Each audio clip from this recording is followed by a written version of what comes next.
Come on in to Margaret McSweeney's Kitchen for Kitchen Chat, where every week you'll meet chefs, cookbook authors, foodies, gourmets, and just plain people who love to eat. And along with laughter, chat, recipes, and stories about food, you'll sometimes also hear words of inspiration, love, and hope. As Margaret always says, Kitchen Chat is food for the senses and food for the soul. So grab a cup of coffee, put your feet up on a comfy chair, and get ready to spend a little time with Margaret and her friends. Hello, everyone, and welcome to Kitchen Chat. This is Margaret McSweeney, your host, and I'm broadcasting here in my kitchen counter in the Chicagoland area. For those new listeners, welcome. I am so appreciative that you're dropping by my kitchen, and for those regular listeners, welcome back. By way of background, I'd like to share a little bit of information about Kitchen Chat and what happens here each week. And for full disclosure, I have to also share that I am probably the world's most horrible cook, but I love food and I love to learn about food and I want to overcome my fear of cooking with the hopes of becoming a competent and confident home chef.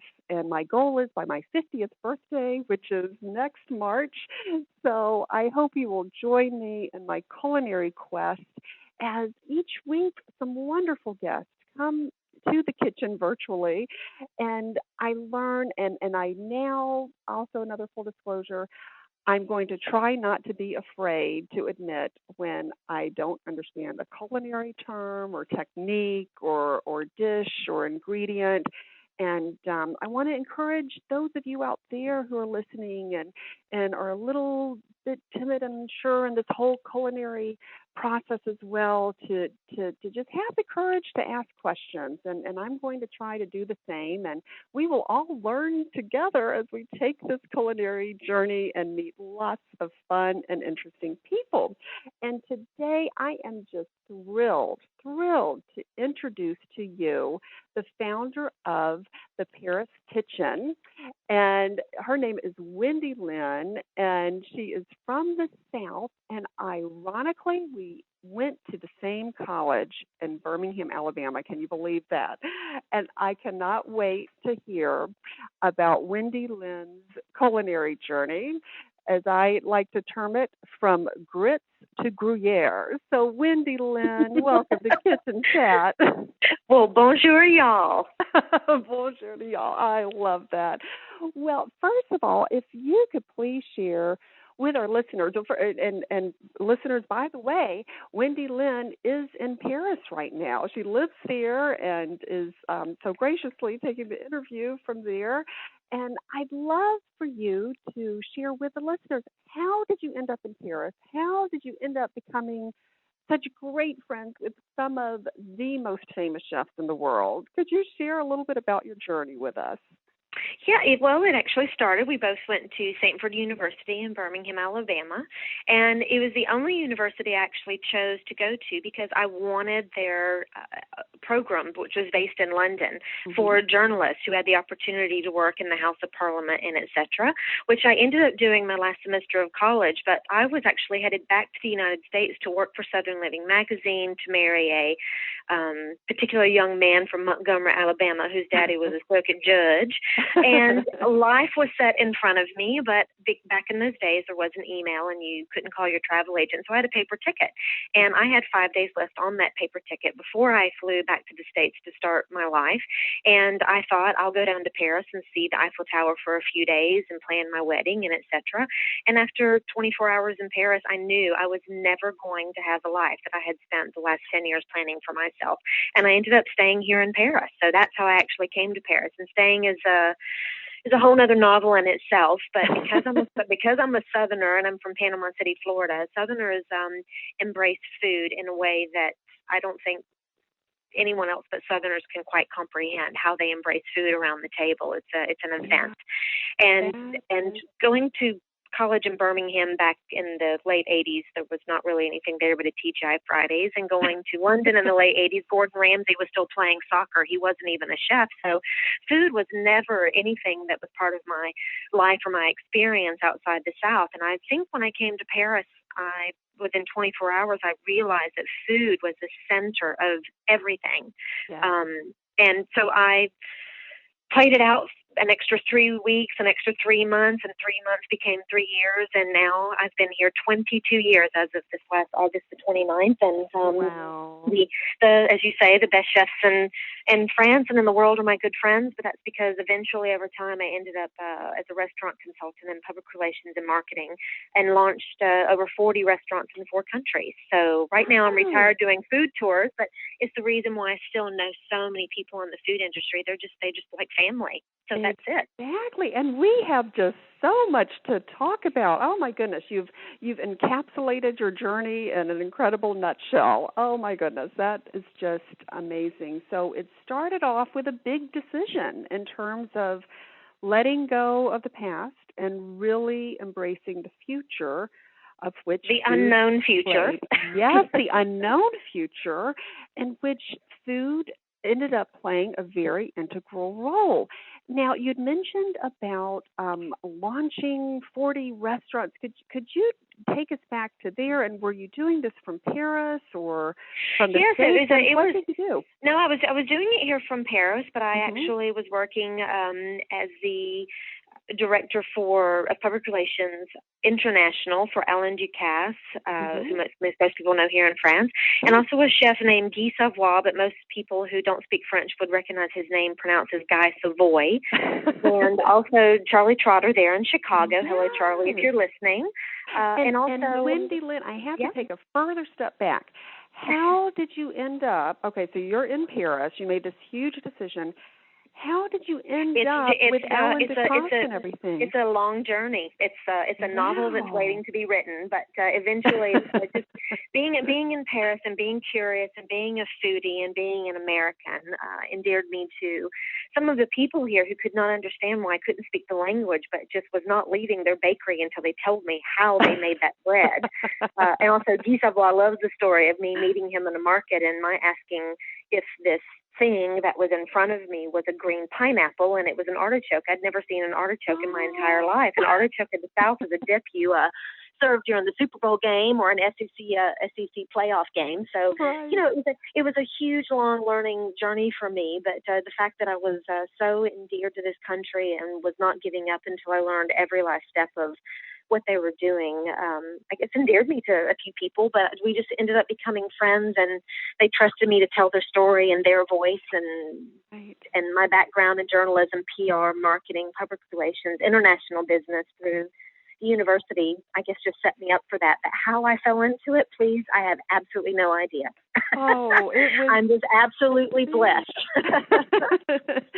Your fate is food. So that is just incredible. And what a fun journey. Oh, food in France. What was your first meal in France that was most memorable? Do you recall that just really captured? Of course I do. Okay. It's actually with Guy Savoy, as I mentioned, Guy Savoy, and I opened. He's got a 3 Michelin-starred restaurant here in Paris, and I launched his second restaurant there in Las Vegas. He is one of the very first people. When I grew up in Panama City, Florida, we grew up on the Gulf of Mexico or the St. Andrews Bay. And before I went to high school, my grandfather took me. I thought everyone in high school went to fish and scallop and shrimp for lunch and dinner before they went to high school. I had no idea I was the only one. And knowing where the shrimp came from, who did it, where it came out of the ground, what was happening was a huge thing. As I mentioned, in college that didn't exist. And so coming here to France, and I met Guy Savoy, as I told you, he was laughing at me because I didn't know what an artichoke was. I thought it was a green pineapple. And he invited me to his restaurant, and he put a plate down in front of me, and I was very intimidated because obviously this was fine dining on a scale I had never known before in my life. And he put a plate down in front of me with several things on it, and he asked me to taste it. And because I was so intimidated, I took one bite of the food and I said, "Oh, chef, it's fantastic." And he was quite irritated with me, which he's the most wonderful grandfatherly figure you can imagine. So for him to be irritated with me actually upset me. But he said, "You're not thinking about it. You're not even asking me where the food comes from. How do you know if it's good if you don't know where the food comes from?" And he spent the next 3 weeks taking me to meet his food producers, from his oyster guy up in the English Channel off the coast of Brittany, to his artichoke guy in Brittany, to his hazelnut oil guy, to his lobster guy, to et cetera. And he made me come back, and he made me taste that dish after spending time with all of these people. And when he put the dish in front of me and he said, now I want you to taste the dish again, I literally burst into tears. I couldn't eat the dish because I knew what he was trying to tell me. It was like my grandfather all over again saying, see, we're going out on the shrimp boat. This is what we're having for lunch. See, these are the scallops that we're getting. They taste different when you have them at dinner. It truly transformed the way that I thought about things. And it's truly the way that a lot of people don't realize about French cuisine. They think it's fancy and it's snobby, but truly French cuisine is about where does that food come from? Because in the United States, you've got chickens, you've got cheese, et cetera. But in France, there are only certain chickens, only certain cheeses, only certain wines, only certain truffles, only certain kinds of products that are grown in certain parts of France. So the plate that Guy Savoy put in front of me represented a tasting of all of these regions and made me hunger for more, to know, well, who are these people? Where do their stories come from? What are they doing? Why is this so special? And it transformed my way of dining. So to answer your question, yeah, that I don't forget that meal ever. Wow. Oh, that is just amazing. So really, people should not be intimidated when going to France and sampling French cuisine, because it can be, intimidating. It's the haute couture, haute cuisine, all of that combined. And really, it's truly life being served on a platter.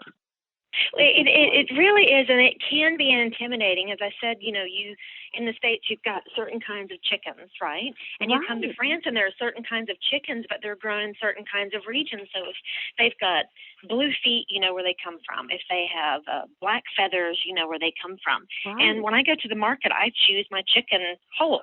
And when I go back to the States, my daddy makes fun of me because I go to the grocery store with him, and he pulls off the chicken out of the display in the grocery store, which there's nothing wrong with that. But I don't see the head, the feet, the feathers, the skin, the bones, the eyes, the beak. I see nothing, and I don't know where that chicken comes from.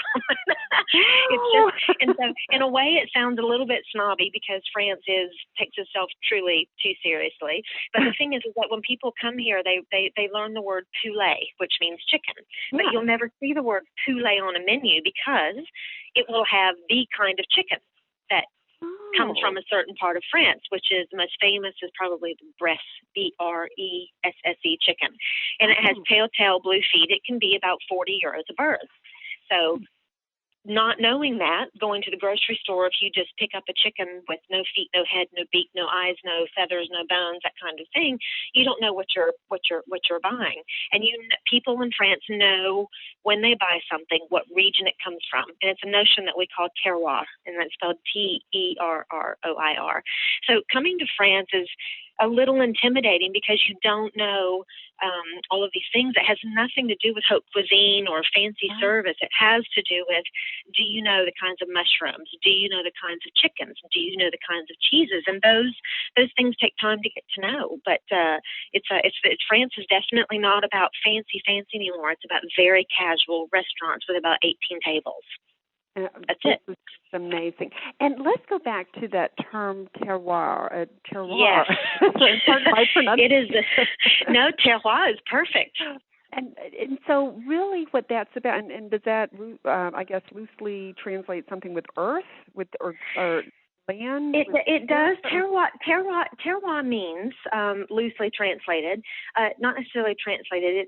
Its meaning definitely means, for instance, if you have a Pinot Noir grape growing in Australia, or you have a Pinot Noir grape growing in California or Oregon, or you have a Pinot Noir grape growing in South Africa and France, the Pinot Noir grape is the constant, but the sun, the rain, the soil, the temperature, the climate, the winds, the techniques, all of that have a hand in making that particular Pinot Noir grape Australian, California, or Oregonian, South African or French. And so terroir is a huge notion here that when you make something, when you grow something, which is why certain chickens, certain olives, certain cheeses, certain butters, certain things just don't grow in certain parts of France, because the terroir makes them what they are.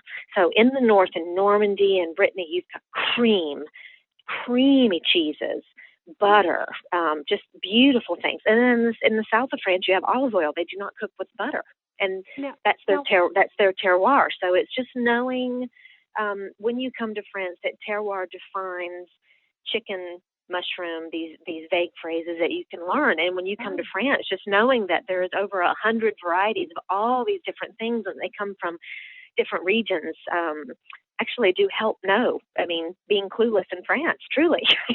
Yeah. Truly.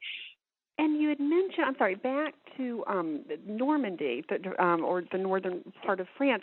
You'd mentioned it was cream. Now, why is it creamy? What? In Normandy, their agricultural base are cows. Oh. And it's more dairy land. Now they're definitely known for their apples, for their cider and things like that. But the cows make an incredible, because of the terroir, means the rain, the sun, the soil, its effect on the grass or the hay, depending on the time of year. They make an incredible butter, an incredible cream, an incredible milk, an incredible yogurt.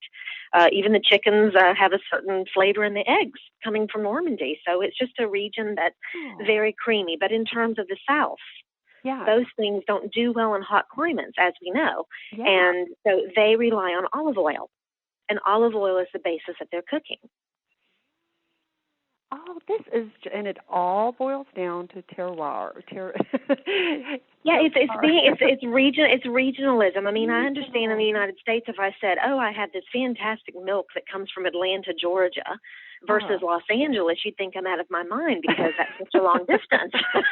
But France is the size of Georgia and Alabama and maybe a little bit of Mississippi put together.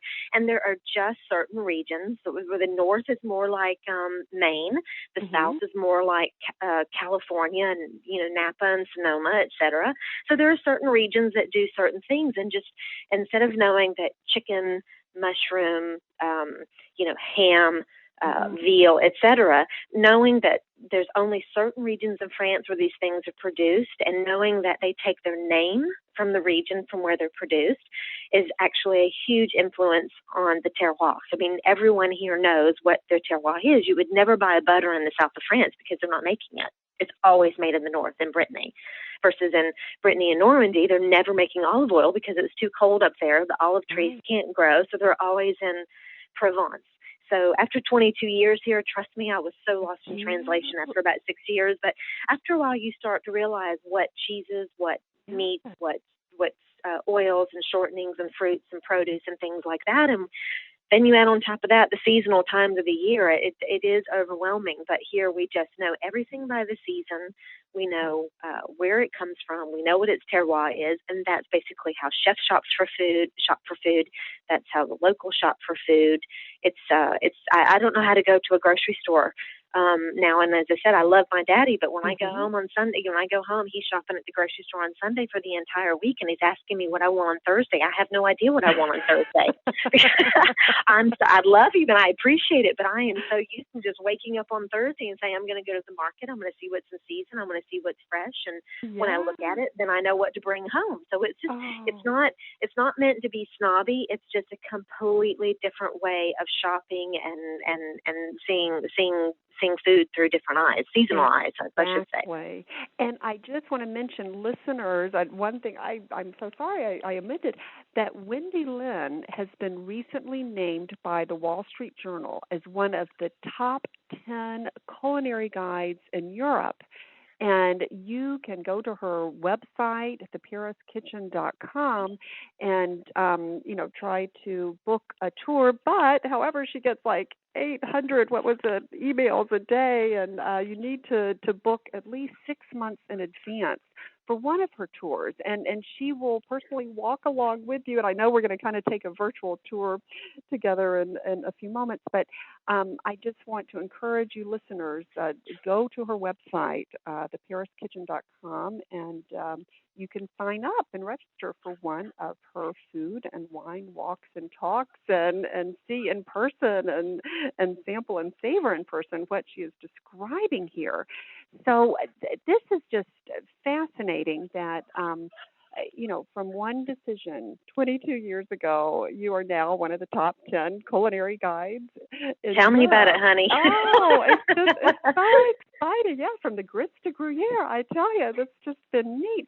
And I've also enjoyed how you have been able to still kind of sample a bit of the South. I was reading on one of your blogs, and on the website, she has the most delicious pictures posted. Oh my goodness, with the different restaurants visiting and the food she's sampling, and I loved reading about the fried chicken that you had.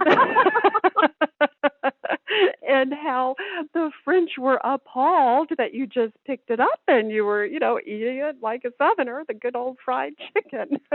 Well, I know it's overstated, but you can take the girl out of the South, but you cannot take the South out of the girl. Oh, could you share with us about this amazing chef you featured who prepared the fried chicken? And yes, he's one of the most influential chefs in France, which I know sounds a little bit snobby, but he's not. He's from the French side of the Spanish border. Mm-hmm. He looks like Elvis. He's inspired loads of chefs to kind of eschew Michelin stars. It's not about getting Michelin stars. It's about having a fun local place that's affordable and approachable. Everyone can come and get beautiful products from all regions of France, prepared in different ways where it's affordable, meaning 3 courses for 32 euros, which is about $50.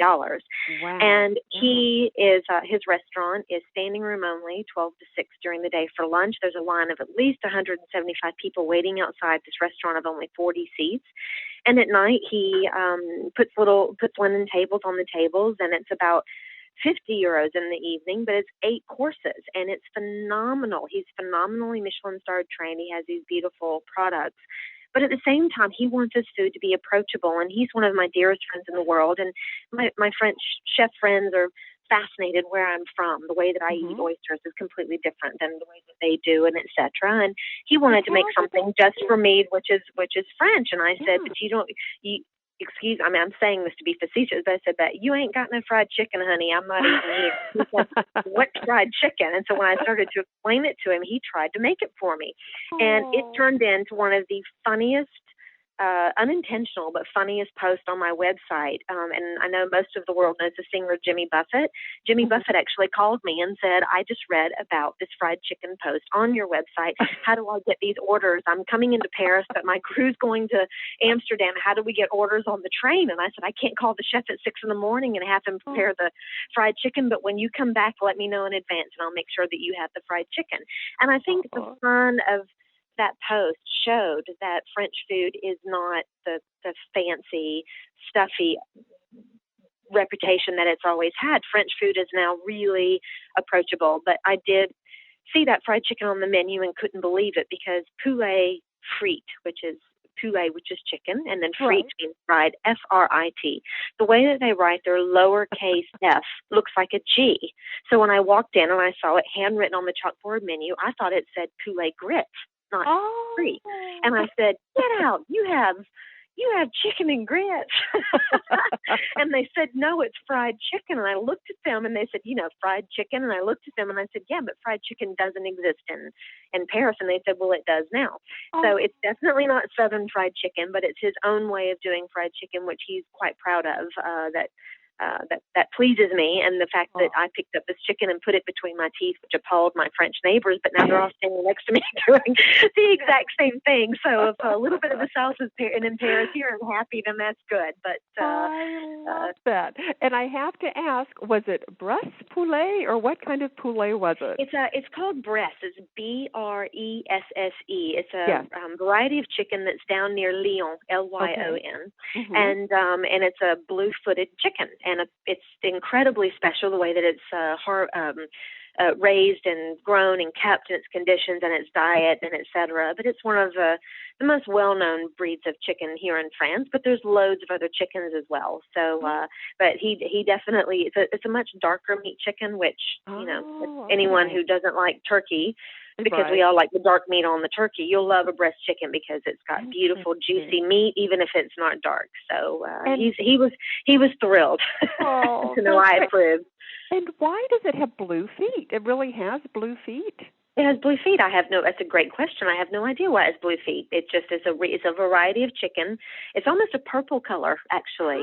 And that's part of the reason if it's 40 euros for the entire bird, you definitely want to buy that from the open air market where the breeder brings in the chickens that he's raised. You don't want to go to the grocery store.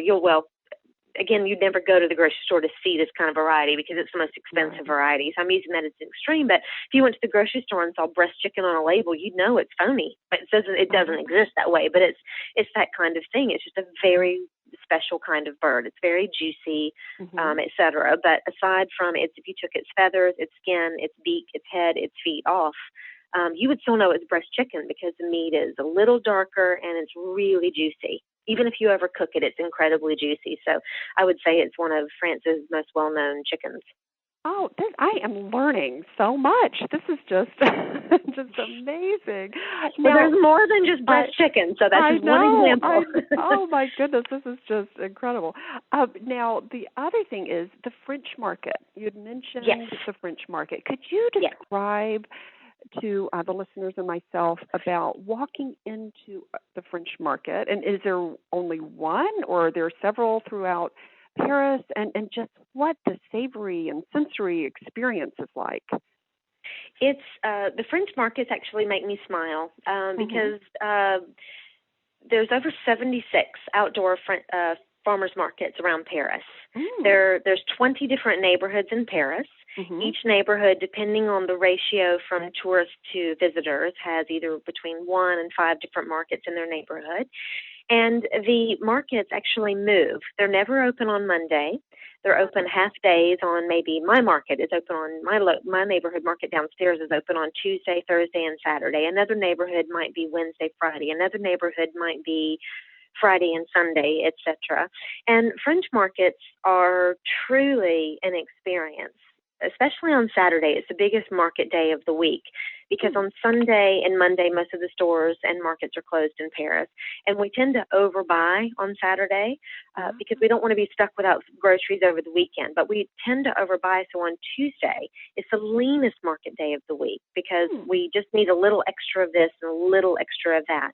Or maybe your neighborhood market is on Wednesday. You just stretch a little bit. But Saturday is definitely the most festive part of the week, and I smile because right now you can't see what I'm seeing through my eyes, but my vendors in my market are incredible. I have a family who are making foie gras from the southwest of France. They just won the award for the best foie gras in France. Wow. And there's my little sausage guy, which I don't mean to say little in diminutive terms. He's just a term of endearment, but he looks like a little Pillsbury Doughboy version of Benjamin Franklin. And his dried sausages, he's got pure pork sausages and flavored sausages with herbs and olives and cheeses and nuts and fruits and vegetables, etc. But his sausages have won bronze, silver, and gold medals every year. Then I have my olive boys, which they bring their olives up from Provence, which they're absolutely phenomenal. They just taste like they just came off the trees. And going to the market for me is saying hello, how are you? How are things going? Look at the weather. How is your wife? Oh, try this new thing. It's an exchange that I don't get when I'm at home in the States, so to speak, that I miss tremendously. And just for example, they become part of your family. My sausage guy, for the first time on Saturday morning, the first Saturday in 22 years, he just physically wasn't there. I don't know his name. I just knew it was my sausage guy. I ran around asking everyone, where is he? Is he okay? Everyone shrugged their shoulders as they do. And I was very upset. I didn't know his name. I didn't know how to contact him. What if he'd had a heart attack? I was seriously concerned for him. The next Saturday when he showed up, I threw my arms around his neck and said, "Oh heavens, you're okay." And this is fantastic. And he said, "But Wendy, what are you talking about? Didn't I tell you I got married?" And I said, "Wait a minute. What about the woman and the 2 teenagers that have been with you all these years?" And he said, "Well, that was my wife. That was my woman, but now she's my wife. We just decided to get married." And it was a huge celebration in the market. I was so relieved. And that's the kind of festive atmosphere that it is. It's an exchange of recipes. It's a place to socialize, and it's not a place to just go quickly and grab an apple and leave. when it's market day, I mean, I don't know if you can hear the smile on my face now, but when it's market day, I'm out of my bed faster in the morning than on any other day of the week, because I cannot get there to can't wait to get there to buy some things, see what's new, see what's happening, say hello, how are you? And it's a village-like atmosphere. So there's 76 markets around Paris, and depending on which neighborhood you're staying in, you should ask your friends who you're staying with, your hotel that you're staying in, where's the nearest outdoor market, and you should go and experience it. It's truly a magical experience. That is just great. A real community connection, it sounds It like. truly is. It truly is. Now, is it outdoors year-round? I mean, how cold does it get in Paris? It is definitely outdoors year-round. And, again, my sausage guy this time last year, it was the 1st of December.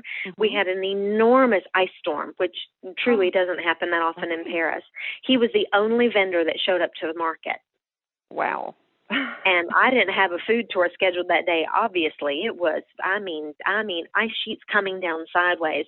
But I was having coffee across the street from the market at the little local cafe, and I went around and told everyone in the cafe, I need €4 to buy you one sausage.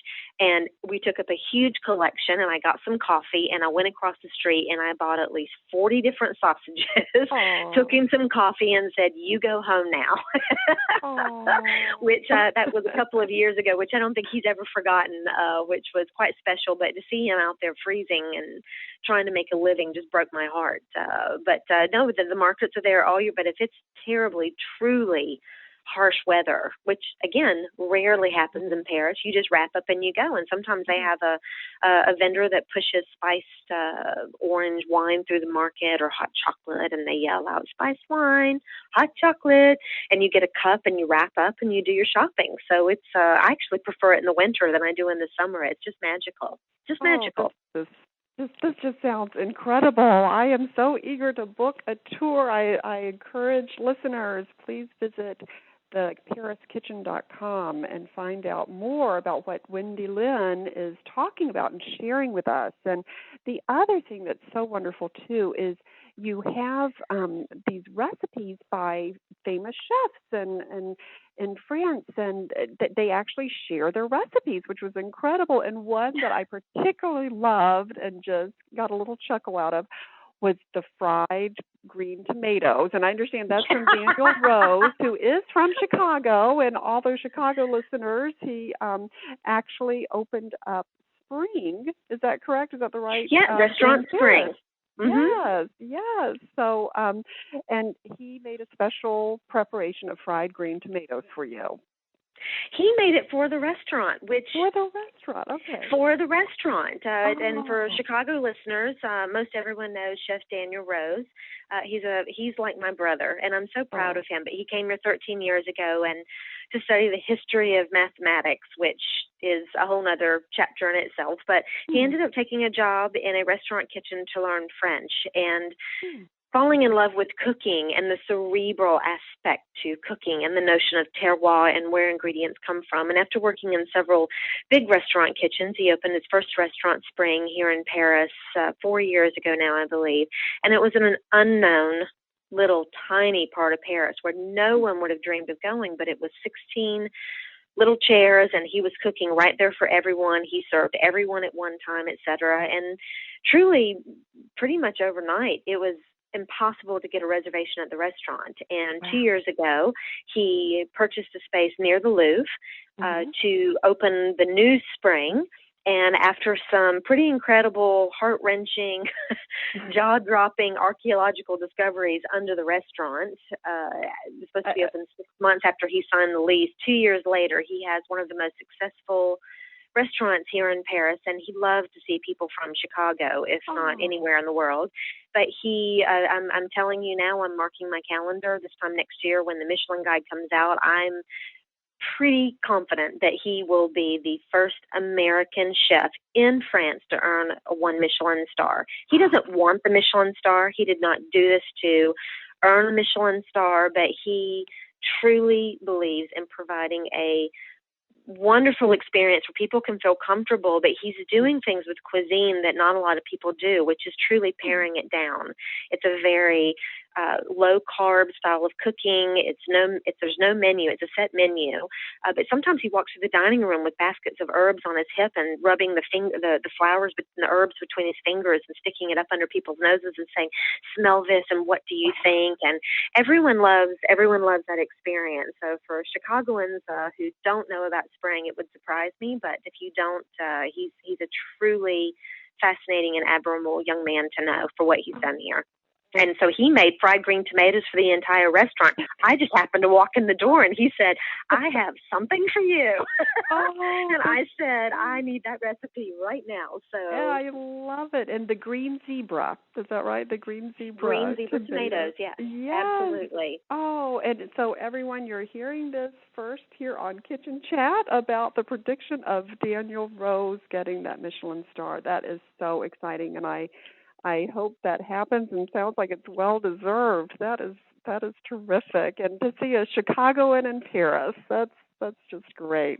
Now, because most of the chefs, I assume that with whom you interact there in Paris are French. Is that correct?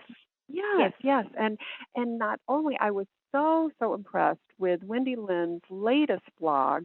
It's amazing. Not only, does she take these incredible, tours, lead these incredible tours for tourists and visitors and all of that within Paris, but she's also taking the chefs on tours. I love it. And that's true. Yes, it's amazing. And so I guess just recently you took a group of chefs to introduce them to Venisa, is that the right way of pronouncing? Yeah, I organize some food trips several times throughout the year for I have a core group of chef friends, and ironically in France most of restaurants are closed on Sunday and Monday, and when the Sunday and Monday rolls around, we're all looking for something to do to blow off steam, to relax, to enjoy each other's company, and of course we want to eat and drink somewhere, but because all of the restaurants are closed, including theirs, there's no place to go. So last year I started organizing several times throughout the year a Sunday day trip. And for instance, the blog that you just read about, the posting you just read about, I took 8 people, with some of the best chefs and restaurateurs in Paris. We flew to Venice, Italy for lunch. I love it. And it's I know it sounds fancy, but we planned it months in advance, and we used EasyJet, which is the kind of very high-end service industry, but low-end price ticket carrier here in France. And we flew to Venice, Italy. We were, as my post said, nothing gets chefs out of bed before the crack of dawn on their day off, like the opportunity to have lunch in another country. So we flew down to Venice, Italy, and we had an amazing lunch in a private walled estate, an island just off the coast of Venice called Mazzorbo, and the restaurant is Restaurant Venisa. And the Bisol, Bisol family, are winemakers going back to the 1500s, and they found this property and renovated it and restored it 10 years ago, put a restaurant on it a year ago. And the island actually has its own vineyard, its own garden. They're sourcing everything on their menus, from the garden, the vineyard, to the fish in the lagoon, etc. And I organized a trip before our lunch with the guys to go actually fishing for the first soft-shell crabs of the season. So it was quite the day to be able to go. But I mean, for me, there's nothing more fun than learning about food. So if I can just get all these guys to New Orleans, that'll be the coup of the century, where they can truly try Southern cuisine. But it was fantastic. So we're going truffle hunting next month. And then in January, we're going to England for the day to have lunch at the world-renowned restaurant, The Fat Duck. And then now everyone's getting excited and putting together their own ideas for next year. So it's chefs on tour for sure. This is so exciting. Now, where does one go truffle hunting, and what is that experience like? Well, if I told you where we were going, I'd have to kill you. Okay, the secret of the truffle. It's quite the secret thing, but truffles are definitely grown in the southern part of France, in several different regions. The white truffles are most well known from the Piemonte region in northern Italy, and black truffles from Provence down in the south of France. But these are tubers. They're a spore that grow on the roots of oak trees. That's loosely stated because they end up in random places, but it's truly the equivalent. If you have truffles in your backyard, it's truly the equivalent of burying gold bricks in your backyard. Really? It's a very expensive. I can't show you with my hands, but maybe the size of a lemon, might be about 500 euros. Wow. They're very earthy. They're shaved. You shave them over food, or sometimes you can put eggs in a jar with the truffle and risotto, and just seal the jar, not just whole eggs, the raw risotto and the truffle, and leave it in for a few days. And it's quite well known here in France. It infuses the eggs once you crack the eggs and scramble them, etc., and make the risotto that they're infused with the flavor of this truffle. But I actually have friends who have truffle farms, excuse me, and they have guys right now, because it's truffle season, they have guys out spending the night in the vineyards with night vision goggles to make sure that people are not coming in to bring in dogs or pigs to sniff out the truffles and dig them up, because if they do, that's their livelihood. They wait all year long for this opportunity. So it's quite the special thing. So next month when we go truffle hunting, it's basically we're going to we're taking the TGV, which is the speed train, and we're going down to Provence, and we're going to get a text message to go to a particular town that morning, and we go to that town, and then the guy shows up in an alley and he opens up his trunk. I mean, it's very dubious, but it's the way to get the best truffles without the guy having to go to market, etc. And then we all bring the truffles back, and we all cook a certain dish with the truffle. But it's and again, it's part of celebrating terroir. It's part of celebrating regionality. It's a part of celebrating seasonality. So the truffles are a big deal right now. That I just have this vision. It's like Sherlock Holmes, you know. It kind of is. Now, with such an expensive thing, item as truffles, what do you carry it in? Do you bring your Tupperware, or how do you transport a truffle? I just bring my little. I'm looking at them now. They're from Restoration Hardware. I've got my sugar cubes and things, and it's a glass jar with a stainless steel kind of. Airtight lid. We just put them in that and bring them home, and we do what we do with them. And at Guy Savoy, that one of the dishes that he made to me that I was telling you about earlier, he does an artichoke soup, but he has he shaves black truffles over the top of it. Wow. So the server comes out with this enormous, funky looking mushroom thing and a beautiful white glove, and he uses a shaver and just shaves it fresh over the top of the soup. And another great dish here is to, get the chicken. And if you can get your hands on a truffle, you actually stuff the truffle and underneath the skin of the chicken, and then you rub the entire chicken with butter and salt and herbs and roast it slowly, and it is just divine. Ooh, and then if you put truffles in the mashed potatoes, don't get me started. Oh, this sounds great. I wonder if you can put truffles in the turkey. You can do it. You can truffle goes with everything, and truly with the birds, you need to put the truffle underneath the skin so it infuses the meat. Not the skin, but underneath. But it's truly a delicacy. So just talking about it right now makes me excited.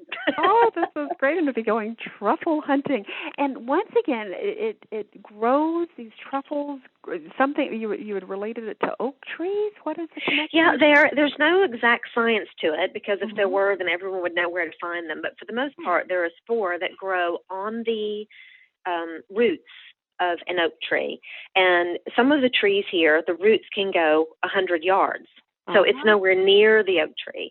So in France, they used to use 200-300 pound pigs to root out the truffles. But have you ever tried to stop a 300-pound pig from getting something that smells good? So they were losing their crops, and they couldn't stop them from eating them. So now they've switched to actually truffle dogs who know how to sniff out the truffles, and their reward is a treat in the owner's pocket, not the truffle itself. So it's not an exact science, but when you have property that you have truffles, you just don't tell anyone. Hence the secret meeting in the alley, the second left past the bank, down the hill, between 4 and 5 o'clock in the morning. I'm selling them to you out of my trunk. It's quite fun. Oh, these incredible collections of culinary experiences. It's just amazing. I just love hearing about this. And then so with back to the fried green tomatoes, I just go back to there with that spring with Daniel Rose, and just becoming friends with the chefs, getting to know the chefs, and chefs who have mentored you a lot with your culinary Absolutely, journey. absolutely. Now, with all of this, mentoring and experience within the French cuisine, has it encouraged you to cook? And do you consider No. yourself a fun home chef?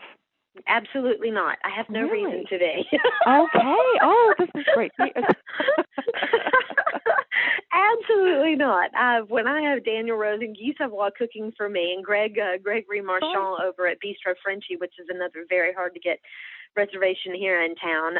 I have a beautiful American style kitchen and et cetera, and I do love to cook. But since I've been here, I've just realized I love to eat more than I do cook. The relaxing, it's not. I've got a pretty hectic life between doing food tours. They're private, so it's not groups. It's one-on-one with people and really teaching them what they would like to know, but also reviewing restaurants and doing interviews with chefs and et cetera. And some days I come home at the end of the day and I'm just, I've got 2 dogs. I have to walk them and I love them, but I get lazy at the end of the day. My brain thinks, now what do I do? And I truly rely on a recipe I had the day before at a restaurant, and I just go to the market and I get it. I bring it home and I do it. But there's the random few times during the year where I do enjoy stopping, slowing down, and cooking. But cooking is something you need several hours a day to really enjoy doing, to tune out, to slow down, put on some music and relax. And sometimes I just don't have that luxury, but when I do, I love doing it. It's just, I just don't have the luxury of doing it every day. But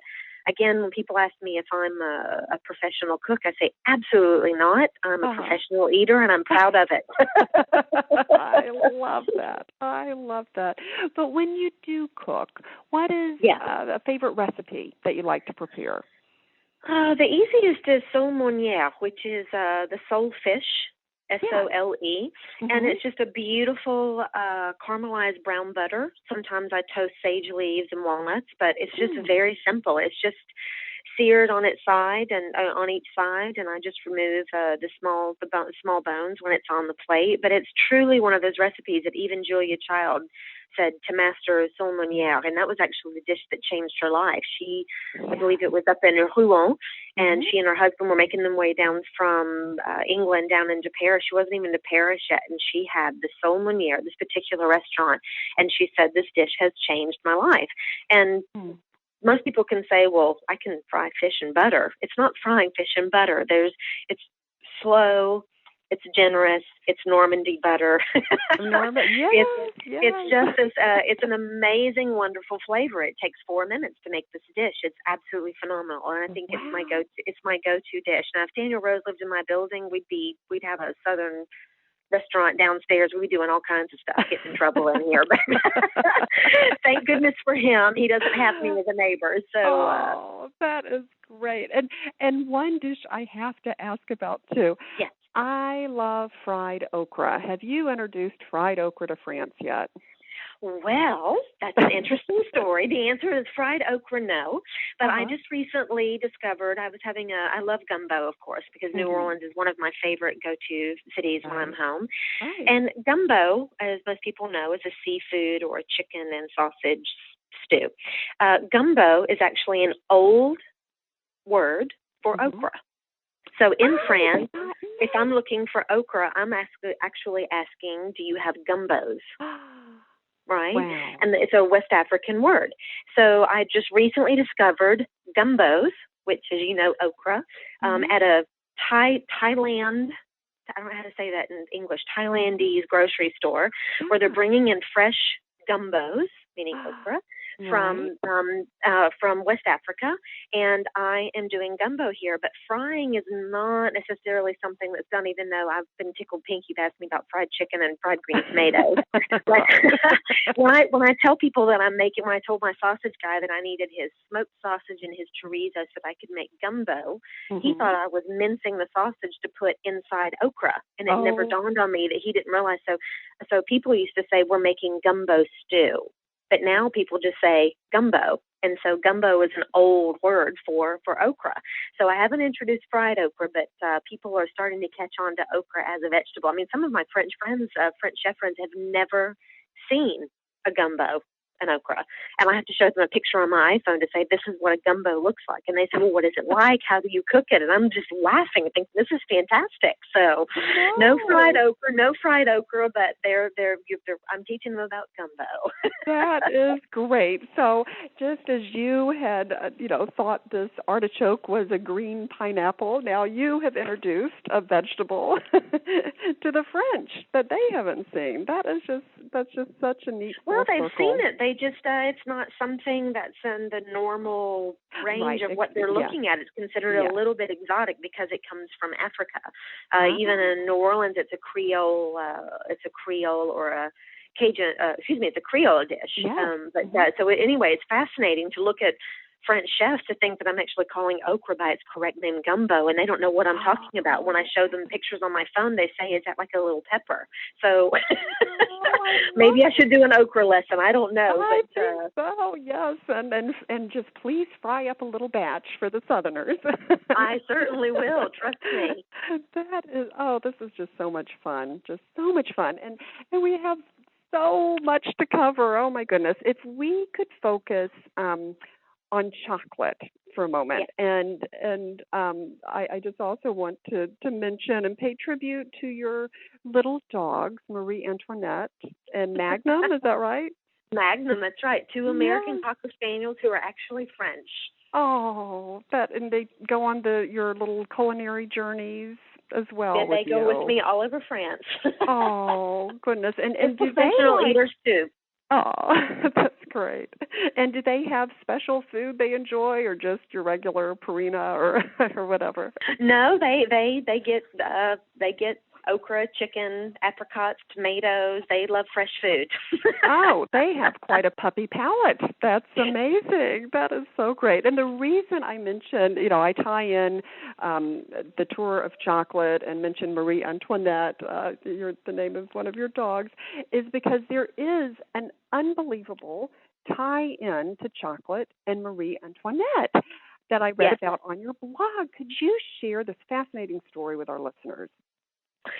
There's a family here in France, the Debove, Debaeuve, Debove Engallais, Gallais family, and they were the official chocolate makers, I guess, to Marie Antoinette and Louis.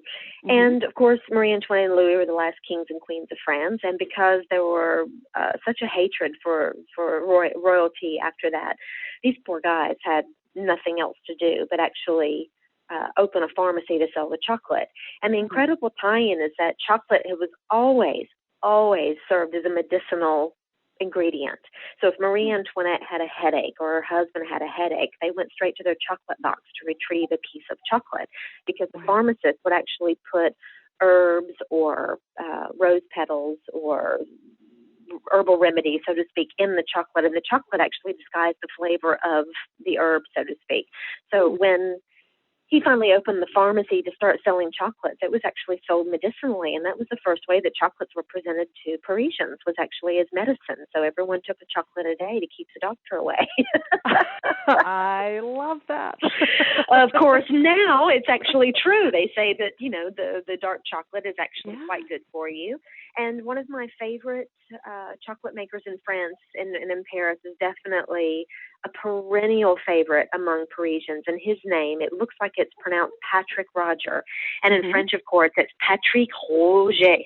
Oh, lovely. It's beautiful. He has an award called the Meilleur Ouvrier de France, which is a food award given every 5 years, and we nickname that the MOF, or that he's a MOF winner. And it's literally a Lifetime Achievement Award, which he received in the year 2000. So that was 11 years ago. He was 30 years old, which is quite the honor.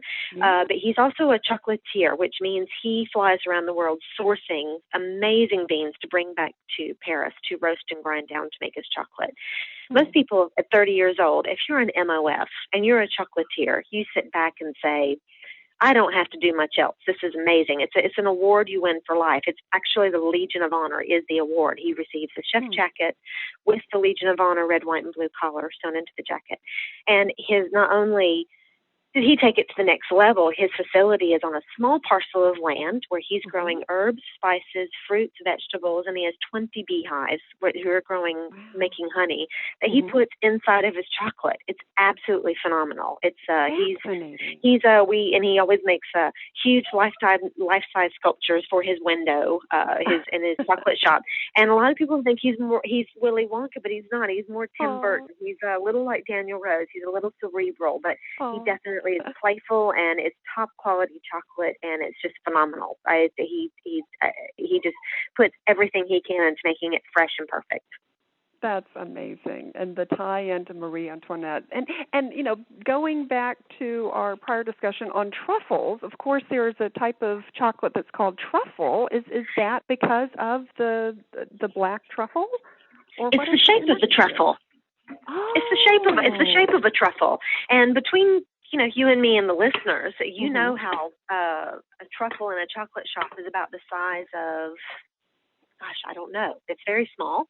Yeah. And it might be big to you in terms of that it's chocolate, but that's actually quite a big truffle in terms of its size. So there's no truffle in a truffle. It's just a beautiful whipped chocolate ganache mousse covered in a cocoa powder that's derived from crushing down the cocoa beans. So truffles in chocolate and truffles in the country that you stuff under the chicken's skin. Good point. Not the same thing. No, you couldn't, unless you do, I guess, a chocolate, what is it called, a mole sauce or something. Exactly. So you could tie that into the chicken. Oh, my goodness, Wendy Lynn, this time has absolutely flown by. I hope you will join us again on Kitchen Chat. I have learned so much, and I know our listeners have enjoyed following this quick little culinary tour with you in Paris and Venice, and there's just so much more I'd love to talk about, like your favorite female chefs and who you see as up and coming on that side. Any time, I'm here for you. I'd love to chat about it. Oh, we will have to. This will be continued for sure. And absolutely, with pleasure, as we say in France, avec plaisir. With pleasure. Merci. And everyone, please check out Wendy Lynn's website, thepariskitchen.com. She has just incredible resources and information on there about Paris if you're planning a visit, restaurants, recipes, chefs, everything. And also, I encourage you to try to book a private tour with her if time permits on both sides. And just enjoy. And as they say in Brazil, aproveite, which just means just enjoy, embrace life, embrace the experience. And I thank you, Wendy Lynn, for your time here on Kitchen Chat, and thank you, listeners, as we all take this culinary journey together. And I just hope that everyone will take the time, like Wendy Lynn was describing with the French market, this community connection, connect with family, friends, and really, really take the time to savor the day. Thank you for joining us today. If you're interested in Margaret's books, A Mother's Heart Knows, Pearl Girls, Encountering Grit, Experiencing Grace, and Go Back and Be Happy, please just click on the covers on the webtalkradio.net page in front of you. Margaret would love to connect with you and hear from you, so join her on Twitter, Facebook, her blog, or click on this website to leave a note and share a recipe. Thank you again, and we'll see you here again for a new show next week.